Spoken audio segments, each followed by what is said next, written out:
आज का जो स्टोरी है वो लाइफ से जुड़ी हुई स्टोरी है और लाइफ चेंजिंग मोटिवेशनल स्टोरी है। इस स्टोरी को आप बड़े ध्यान से सुनिएगा। आपको इस स्टोरी में आपकी लाइफ नज़र आएगी और आपकी ज़िंदगी किस तरीके से चल रही है वो उस बात को इस कहानी के माध्यम से आपको समझने में थोड़ी मदद होगी, हेल्प मिलेगी और कुछ ना कुछ सीखने को जरूर मिलेगा। तो नमस्कार दोस्तों, मेरा नाम है सदाम और स्वागत है आप सभी का हमारे इस चैनल में। तो चलिए शुरू करते हैं आज का स्टोरी कि एक राज्य ऐसा था जहां पास राजा का चुनाव होता था सिर्फ 5 सालों के लिए, और 5 साल के बाद उसको एक ऐसे जगह पे भेज दिया जाता था जहां पे सिर्फ जंगली जानवर रहा करते थे और वहां पे खाने पीने का कोई भी सुविधा नहीं होता था। और जब वो राजा को भेजा जाता था तो राजा कुछ समय के बाद मर जाता था। तो इसी तरीका से चलता रहा तो उस गांव में, उस राज्य में एक अच्छा बुद्धिमान इंसान रहता था। तो अगले समय जब कोई भी राजा बनने के लिए तैयार नहीं हो रहा था तो बहुत से लोगों ने गए उस बुद्धिमान व्यक्ति के पास और उसको बोला कि ऐसा है कि इस वर्ष का राजा आपको बनाया जाएगा।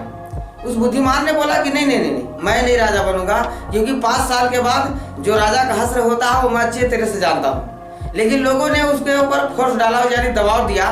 तो उस व्यक्ति ने बोला कि ठीक है, मैं राजा बनूंगा आने वाले समय में, मगर सबसे पहले मैं वहां जाना चाहता हूं जहां पास 5 साल राज्य चलाने के बाद राजा वहां जाता है और वापस नहीं आता। आखिर कारण क्या है, मैं उसको जानना चाहता हूं। तो उस राज्य के लोगों ने बोला ठीक है, आप जाके देख लीजिए। जब उस व्यक्ति ने गया वहां पास तो क्या देखता है कि जो उससे पहले गए थे राजा, उसके कंकाल पड़े हुए थे। जो वहां पास गए थे उनके कंकाल पड़े हुए थे और जंगली जानवर के अलावा वहां पास कुछ भी नहीं था। तो वहां से जब वापस लौट करके आया तो बोला कि ठीक है, मैं राजा बनूंगा, इस वर्ष राजा बनूंगा और 5 साल के लिए राज्य करूंगा। अब लोगों ने वहां का राजा बना दिया उसको।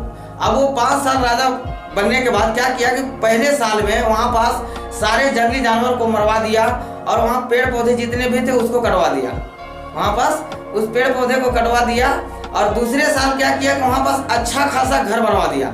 अच्छा खासा घर बनवाने के बाद तीसरे साल क्या किया कि वहां पास खेती बाड़ी का कुछ व्यवस्था करवा दिया। इसी तरीके से 5 साल में अच्छा व्यवस्था कर दिया वहां पास। इसके बाद क्या हुआ कि वो अच्छी तरीके से 5 साल गुजारने के बाद जब उसका अंतिम समय आया और वहां के लोग बहुत खुश थे कि जब राजा जाने लगता है अपने राज्य को छोड़ के तो बहुत ही दुख होता है उसको और उसका चेहरा उतर जाता है। उसको देखने के लिए वहां के लोग ललायित रहते थे, मगर ये उलट हो रहा था, क्योंकि ये राजा के चेहरे में कोई भी दुखी नहीं थी, कोई भी परेशानी नहीं थी।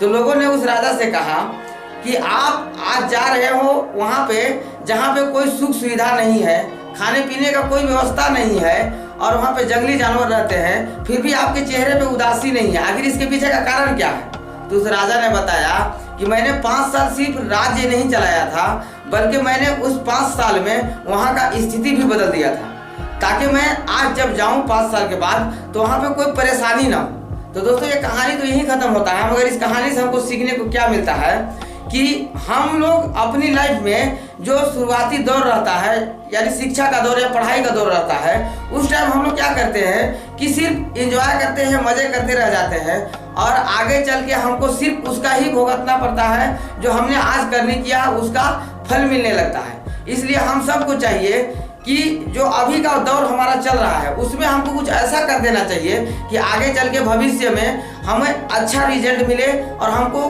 कोई ऐसी परेशानियों का सामना ना करना पड़े जो और लोगों को करना पड़ा था। तो हमको आशा है, उम्मीद करते हैं आप लोगों से कि ये कहानी आपको अच्छी लगी होगी और आप अपने लाइफ में और अपने जीवन में इसको उतारने की कोशिश करेंगे।